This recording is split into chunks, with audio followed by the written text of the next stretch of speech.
It's done. All the cooling lines are in. Boat is fully plumbed.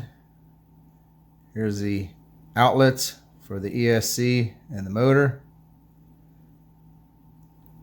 Gorgeous Offshore Electrics hardware. Radio is in. Here's the receiver, the antenna. Here's the mount I made for mounting the antenna externally. I love that magnetic cowling.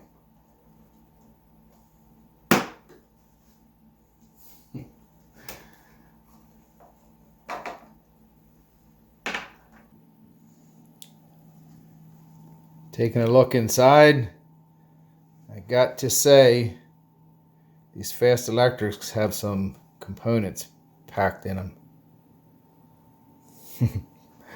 Front to back, quality hardware.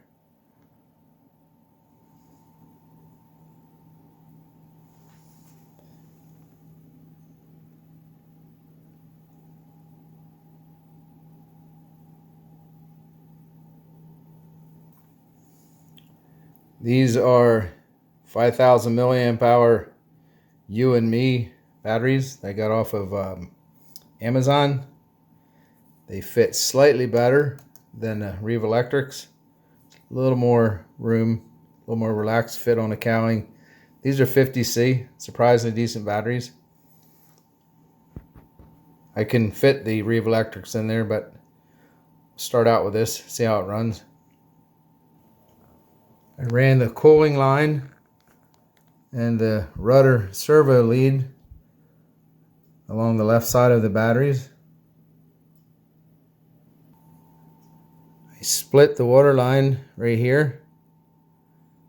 This one going up the right side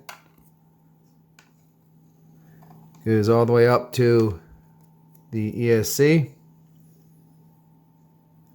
The one on the left goes up to the motor, the lower part of the water jacket on the motor. Here's the outlet for the motor here,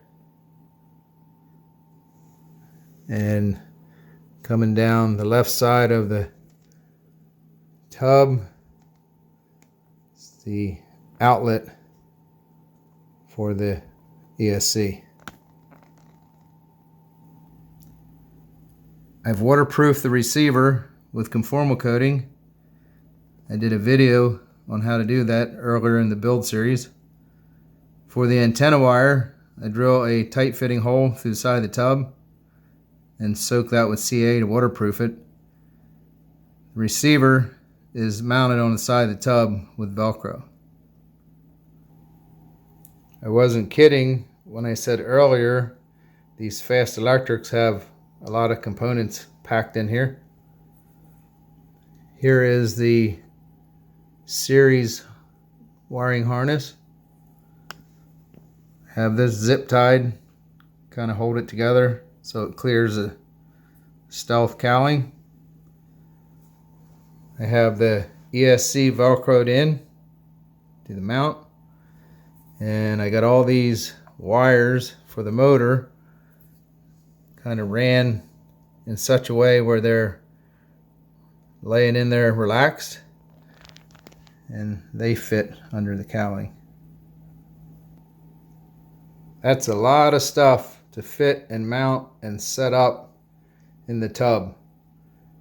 For me, a very enjoyable part of building a boat, but just takes hours to get everything set up in here how you want it, to do it proper to where it's going to hold up and last and everything's going to work. Radio is programmed.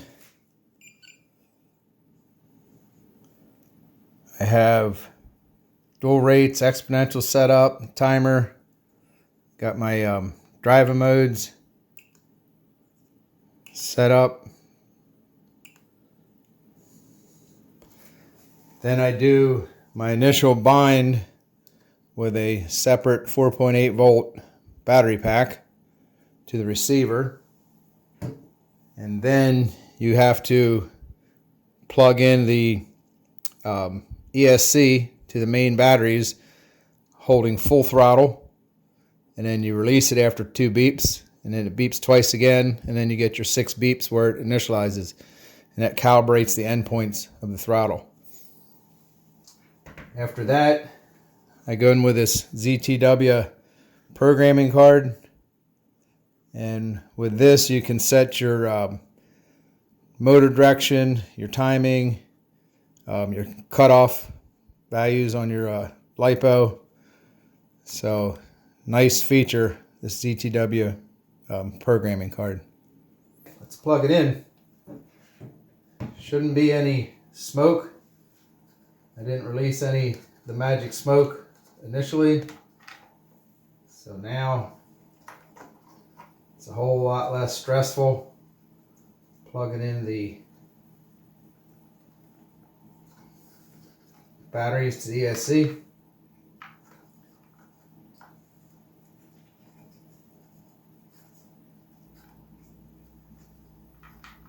Here we go.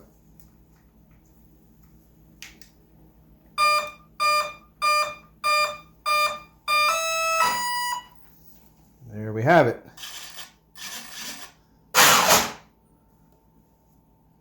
One of the other features I still have to test is the start power. I got it at 35%, so it doesn't hit full throttle coming up on plane. You can punch full throttle, take off, but it's kind of like a soft start.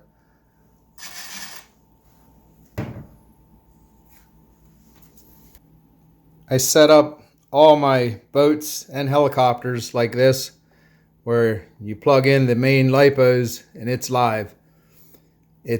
I'm using the BEC, so it's getting power from the throttle lead, and I only buy ESCs with good BECs, onboard BECs. This 200 amp ZTW has a 6 volt, there it is upside down, 6 volt BEC cranking out 8 amps. So plenty of power for just a rudder servo. Simple setup, eliminate a separate battery for the receiver, and I've never had an issue running it like this. Yes, I have flotation in the stealth cowling. Don't want to lose that. I would say it's time for the tail of the tape. What does it weigh? Let me grab my scale.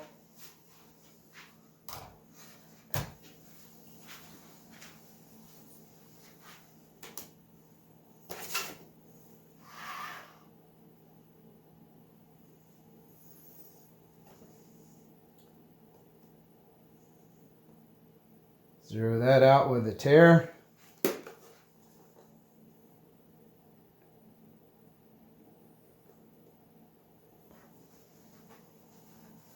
£7, 8.7 ounces. On the Zippkits website, the range is advertised as 5 to 7.5 pounds. So I'm just over the high end with a big 6S setup. What I would almost call a big block 6S setup. So pretty happy with that. Should float anyway. Here's how to check for the balance of weight front to back.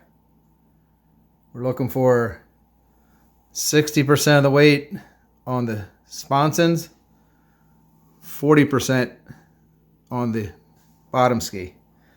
So you want this sitting fairly level, about 3 3/8. That way the weight isn't tipping to the front or the back. So this is kind of like how they weigh large trucks. They weigh each wheel, added up. This is kind of cool. I turn it on with that servo box on there. I don't have to use a tare. It already calculates for it. 2 pounds, 11.8 ounces. All right, let's do some math. Okay, I did the math off camera, converting everything to ounces. So the boat is 120.7 ounces. There's 43.8 ounces sitting on the back of the bottom ski. Way to figure percentage, 43.8 divided by 120.7 is 0.3628 ounces. So that's rounded 36.3% of the weight is on the back of the boat, on the bottom ski. So 36%, they recommend 60-40. I'm already probably about a ½ inch behind the rear of the turn fin. And to my preference, that's too much. I don't think I'd want to go 60-40, although I'll have to run it and find out. I think when you get your CG too far behind the turn fin, tends to hook, tends to oversteer. So that is a completed Zippkits rigger, and it feels like a completed boat. Looking good. Ready to grease the flex shaft, charge the batteries, drop it in the water.